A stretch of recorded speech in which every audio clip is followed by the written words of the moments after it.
Hello and welcome to Battle of Champions. I'm coming to you live from the sporting capital of Australia. Behind me, the glorious Melbourne skyline, and joining us from another exotic place today is Harbhajan Singh. He's not in his usual place of either Jalandhar or Delhi or Bombay. Today he's gone to Goa for some work. But we're trying to compete. Harbhajan, who do you think has a better background, me or you? Of course, you. Of course, you. I can see the Yara River as well. You didn't mention about it. Yes. Yes. See, मेरी आंखें भी ठीक हैं. Yeah. I'm sure you can still bat if you're asked to. Your hand-eye coordination may also still be good. So that's the Yara River. Just next to it behind me is the MCG, the iconic Melbourne cricket ground, and that's where the game between England and Pakistan is going to be played. Now it's a repeat, remember, of the 1992 final. Many things quite similar to what happened in 1992, and that's been the chorus here as well. In the press conference, similar questions were asked of Babar Azam as well, and this is what the two captains said ahead of this big final. Harbhajan, Pakistan, finished second in their group. England too finished second in the group. Coincidentally, both table toppers are out. But if you were to compare these two teams man to man, who do you think has the edge? I think England slightly they have the edge, but it doesn't matter. It's a final. It's a big final, and I feel team who absorb pressures better than the others. I think they're going to become a champion. And final is all about how you play the final. Whether you think about the final or you take that game just as another game and play the way you want to play. And simple thing is when your mind is relaxed, when you're not thinking about the result, you tend to do better than what you actually expect. But it is very, very difficult to forget about its final. But I think it comes down to that team which handles the pressure better than the other goes on to win. Of course England looked really, really good, but that doesn't mean that they're going to go and win. They still have to work really hard against this Pakistani bowling unit, especially, who is, superior, in terms of their speed, their swing, their what they have done. I think it'll be a great game to watch. I'm looking forward to it. Let's talk from Pakistan's perspective, Harbhajan. And we know there has been a trend with Pakistan teams. They need to tick a few boxes. Once they tick those boxes, then they go ahead and win the tournament. One of those boxes are they need to have a bad start. They had that against India, lost that close game. Next is they need to have a big upset. They need to lose to a minnows. They did that. They lost to Zimbabwe. Next is they will have to depend on another team. The third box is they'll have to depend on another team to qualify for the knockout. That happened. Netherlands did them the favor. All boxes have been ticked. Do you believe in science? And if you believe in science, then is this Pakistan team going to do the unthinkable, that is lift the T20 World Cup trophy? Well, so far everything is gone in their favor in terms of what has happened long back when Imran Khan won that World Cup with that great Pakistani team. Of course, but few things you also need to do it right. I think Pakistan team need to understand that they cannot be just dependent on their fast bowling. It is going to be a test of their skills, their nerves, their temperament and everything. If they want to win the World Cup, they have to play better cricket than England. And England also, haven't been one of the team who cannot be beaten.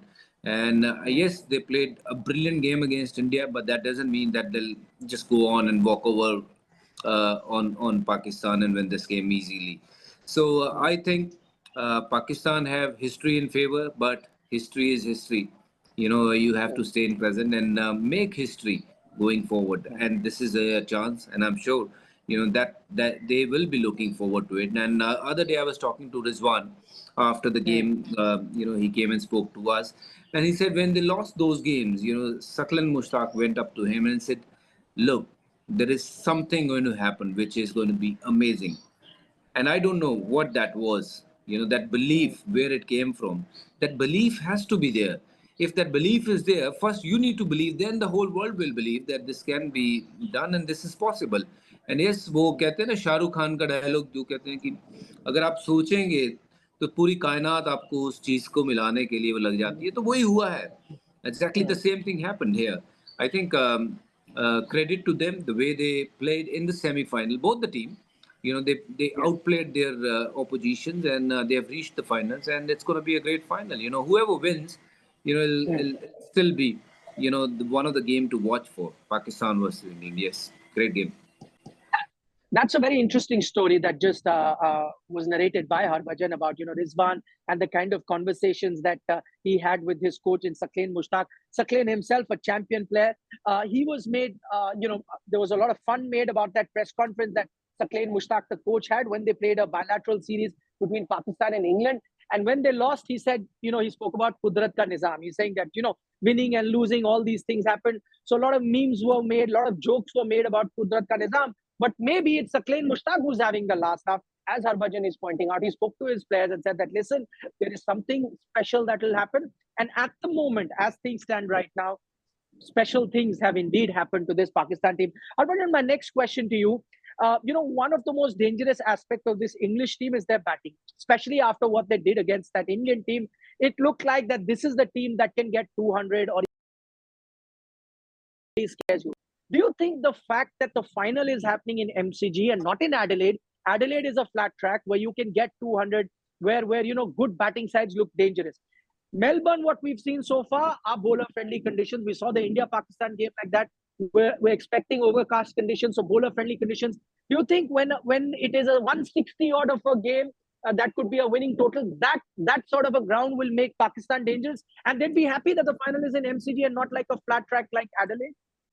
Yes, most certainly. You have given the answer yourself only that this pitch in Melbourne itself, have lot to offer for seamers, who can bowl 145 at the same time. Their balls swing both way, and I think Pakistan have the edge when it comes to bowling. They have some brilliant bowlers in their lineup, and who could not just threat you with their pace, but also can take those wickets. And let me just tell you that Butler and Hales, they played those brilliant shots against India. They won very convincingly. Of course, they outplayed us in the semi-final. That's not going to be the case here. They'll still have to be dependent on other batters, other bowlers to do the job. I think Josh Butler's captaincy was outstanding in the semi-final. People have not spoken about it, how he used his bowler and how India were only able to get 168. And credit to Hardik Pandya, they got that many.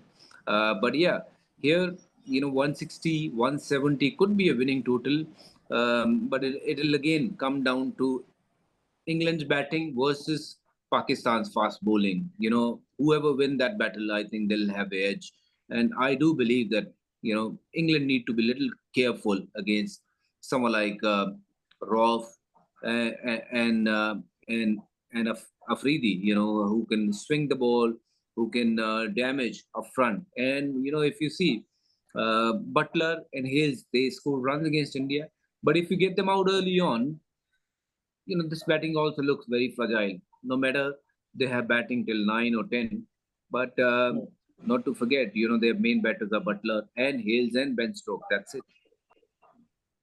That's a very valid point that Harbhajan is making, because we've seen in this tournament their middle order really hasn't fired. It's looked very brittle for England, and also their middle order hasn't had a chance to bat very long. Either they've not got their batting, or when they've got a chance, they've gotten out very early. Even someone like Stokes has probably bat about 30 balls in this entire tournament, 30, 35 balls. I was looking at a few stats. So not too much time in the middle, and that could be dangerous if they are called upon in a big game like the final. On the other hand, you've got the Pakistan team. Both the openers now have got their run. The middle order was also contributing in this tournament. So that are those factors that are working for Pakistan. So as Harbhajan pointed out, it's a close contest between the two teams when you compare man to man. But one area where there will be no close contest, and that is fan support. Yes, Pakistan will not have a fan base like India, because if India were playing, you would have had a packed house, 90,000. With Pakistan, England, you will not have a packed house, but you could fairly assume that 80-90% of the crowd that will come in will be Pakistani supporters. I caught up with a few Pakistani supporters during the meet and greet a day before the final, and interestingly, they are not happy that India has not made the final. They are upset because they wanted to see an India final. In fact, some of them went to an extent by saying that, listen, we will beat England and avenge and take revenge for the defeat that India had at the hands of England. So those were the sentiments that I heard from a few Pakistani fans. Final, imagine the scenes that we are going to be witnessing on the day of the final. Only fingers crossed that you don't get rain.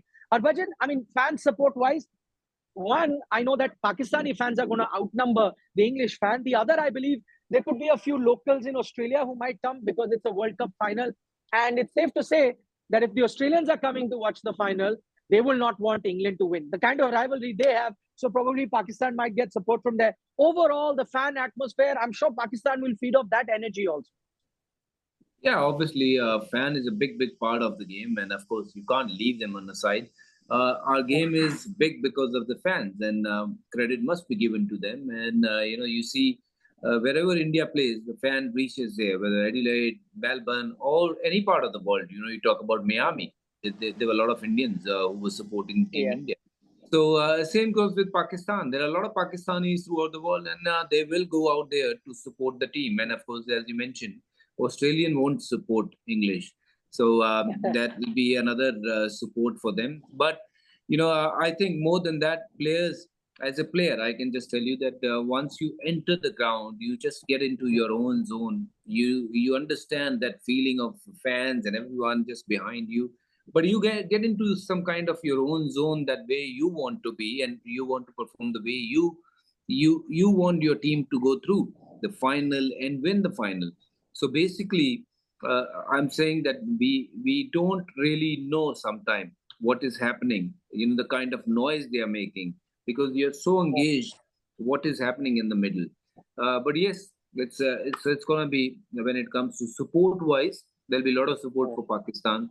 But same was there in Adelaide. India was like 90% in Adelaide, and 10% was only English people. But English, they was still managed to keep everyone quiet there with the intent, with the ball, with the bat, and of course they didn't bog down with the noise, and they made sure to show that who is the boss, and Joss was the boss there, and let's see who's Yes. the boss here. Okay, Harbhajan, we've had a pick of 5 players, that everyone needs to watch out for. I'd want to know from you one player from each side that you think would be the X factor. I remember during the Asia Cup, you had picked Rizwan for Pakistan, that he'd be very, very crucial, and he did have a very good tournament. This time around, Shadab is the other guy from Pakistan who's doing well. Shaheen Shah Afridi is coming to form. For England, we know there's Ben Stokes, Josh Butler, plenty to choose from. Pick one player from each side you think will be the X factor. Well, you have given me a very difficult task to pick one player. Yes. Since you've only asked for one, I would pick Ben Stokes, not Butler and not Hales, but Ben Stokes, because he's gone through that pressure, to 2019, how he handled that pressure and go on to win that cup. He understand. And even that game against Sri Lanka wasn't that easy game. How he made it look easy. He changed the game the way he wanted to play and made sure England finish on the right side. Ben Stokes from England, and of course from Pakistan side, I would like to see Shaheen Afridi. How well he bowled, because if he bowls well up front, that's where he can open the game for Pakistan. So Shaheen Afridi from Pakistan and Ben Stokes from England. Wow, two very exciting bowlers. One of them, of course, an all-rounder in Ben Stokes. So watch out for these two in that final. The word that we're getting, Harbhajan, now is that Mark Wood, he was a crucial cog in the wheel of the English team, missed out in that game versus India.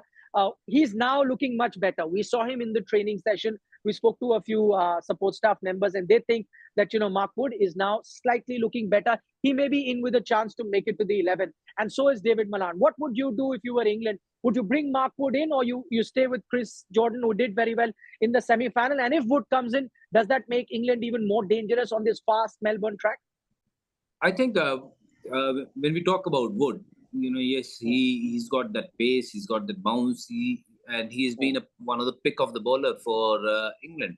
He should be walking in straight away in your side. Provided he's fit enough. You don't want to take a chance, because this is the final. So if Wood is fit, he should walk in.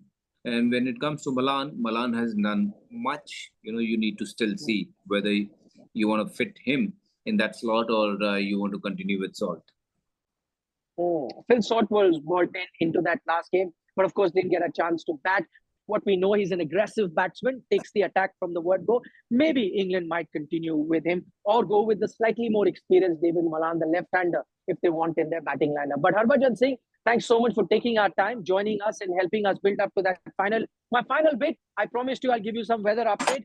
Today it was expected to rain, but it hasn't rained in Melbourne at all. But the forecast for the next 2 days isn't great. It's expected to rain both on Sunday and on Monday. Luckily, there's a reserve day on Monday, and all you need is 10 overs each side to constitute a final. So if you ask me for my prediction, yes, I think it will rain, but they will be able to squeeze in 10 over each for both sides, and you might get a final and a team decided on the result and not just the two teams sharing the trophy. So that's all that we have time for on our special edition, Battle of Champions, building ahead to that final between Pakistan and England. Don't forget to tune in to India Today. After the game, we'll have all the updates there. Thank you so much for joining us. Bye-bye for now.